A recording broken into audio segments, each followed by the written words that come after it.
Desas-desus bahawa Dewan Undangan Negeri Dun Johor akan dibubarkan dalam tempoh terdekat semakin hangat diperkatakan banyak pihak. Dengan perbezaan hanya satu kerusi dengan kerajaan dan pembangkang iaitu 28 kerusi gabungan Barisan Nasional dan Perikatan Nasional sementara 27 pula milik Pakatan Harapan.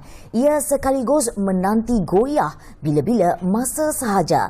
Dan untuk perkembangannya kita bergabung dengan wartawan Hilman Jamil di Johor Bahru, Johor. Silakan Hilman. Ya, Helena, saya sekarang berada di Johor untuk menantikan perkembangan terkini desas-desus mengenai pembubaran Dun Johor yang dikatakan akan dilaksanakan dalam masa terdekat. Dan hari ini pada jam 2 petang nanti, satu mesyuarat khas akan diadakan di bangunan UMNO Johor Bahru, Johor untuk menentukan mungkin bagaimana proses pembubaran Dun ini dan juga pelaksanaan PRN bagi negeri Johor dalam keadaan kita masih lagi berada dalam fasa pandemik COVID-19. Dan Helena, saya ingin kongsikan kenapa perlu PRN Johor ini. Adalah disebabkan kedudukan kerusi dalam Dewan Undangan Negeri Johor selepas kematian penyandang kerusi bagi Adun Kempas iaitu Allahyarham Datuk Osman Sapian menjadikan kedudukan kerusi sebanyak 56 kerusi Dun Johor itu telah pun agak tidak stabil di antara kerajaan negeri dan juga pembangkang, di mana kerajaan negeri memiliki 28 kerusi berbanding pembangkang 27 kerusi. Dan ia sekaligus menampakkan bila-bila masa sahaja kedudukan kerusi ini mungkin boleh berubah jika berlaku lompatan parti antara kedua belah pihak. Dan untuk itu perlunya satu keputusan yang lebih memihak kepada kerajaan yang majoriti ataupun lebih mendapat kedudukan kerusi lebih banyak dalam menentukan kestabilan politik negeri Johor. Kerana selagi politik tidak stabil, banyak benda boleh terjadi, Helena. Antaranya pelabur pun tidak yakin untuk masuk melabur di negeri Johor ini dan juga pelbagai perkara yang melibatkan pengesahan undian dalam Majlis Dewan Negeri itu sendiri seperti mana yang berlaku di Johor baru-baru ini untuk melaksanakan beberapa enactment berkaitan COVID-19 mendapat keputusan yang sama rata iaitu 27 dan ia sekaligus memerlukan undi daripada speaker Dewan Negeri Johor itu sendiri yang daripada Pakatan Harapan untuk menentukan sama ada enactment itu diluluskan di peringkat Dewan Negeri. Dan selain daripada itu, Helena, jika PRN ini tidak dilakukan, pergolakan politik negeri Johor akan sentiasa berlaku sehinggalah PRU ke-15 yang kita pun tidak tahu bila akan diadakan. Ini kerana keadaan semasa menyaksikan pelbagai masalah dalaman kedudukan politik Johor, antaranya ugutan-ugutan daripada parti-parti yang berada dalam kelompok gabungan kerajaan iaitu antara Barisan Nasional dan juga Perikatan Nasional itu sendiri.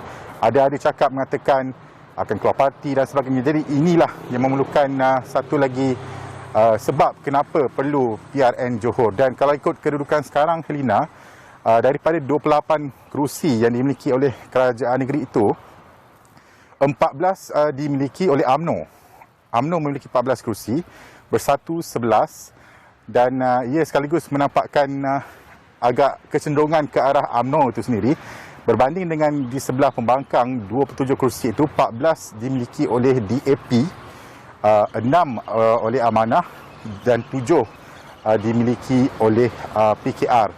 Dan perlu kita ingat momentum UMNO ini selepas PRN Melaka baru-baru ini menunjukkan semakin kuat UMNO ini. Dan untuk itu juga saya yakin disebabkan faktor kemenangan besar di Melaka menyumbang kepada perlunya satu lagi pilihan raya negeri dibuat untuk menentukan adakah UMNO mungkin boleh menang besar di Johor juga. Namun itu terpulang kepada strategi politik yang akan dibawakan oleh kedua-dua pihak ini, sama ada di pihak UMNO dan juga Perikatan Nasional, Barisan Nasional dan juga di pihak Pakatan Harapan. Dan apa yang menantikan untuk kita ketahui adalah adakah proses pemilihan pilihan raya negeri di Johor ini akan dilakukan sama seperti di Melaka kerana kita masih dalam fasa pandemik COVID-19 dan tentunya model PRN Melaka itu akan diterapkan juga dalam PRN Negeri Johor. Kita tak tahu bila kerana ini hanya setakat ini masih lagi belum ada kenyataan rasmi dan dijangka selepas mesyuarat UMNO khas yang akan berlangsung sebentar lagi jam 2 petang. Satu sidang media akan diadakan untuk menentukan apakah butiran pembubaran Dewan Undangan Negeri Johor dan mungkin akan seterusnya pengumuman daripada pihak SPR dan sebagainya seterusnya kepada pilihan raya Negeri Johor. Apapun, pembubaran DUN Negeri Johor hanya boleh dilakukan oleh Duli Yang Maha Mulia Sultan Johor, Sultan Ibrahim itu sendiri kerana mengikut Undang-Undang Tubuh Kerajaan Johor, Sultan Johor yang mempunyai kuasa untuk menentukan sama ada DUN itu perlu dibubarkan ataupun tidak. Walaupun kita ada dengar mengatakan Sultan sudah pun memperkenankan perkara ini. Namun itu hanya sekadar kabar angin selagi tiada pengesahan daripada pihak yang berkaitan dengan isu pembubaran DUN Negeri Johor ini. Saya kira itu sahaja lintas langsung untuk jam 1 tengah hari ini. Situasi politik di Negeri Johor dalam buletin bernama di Bernama TV. Kembali kepada anda Helena di Wisma Bernama. Silakan.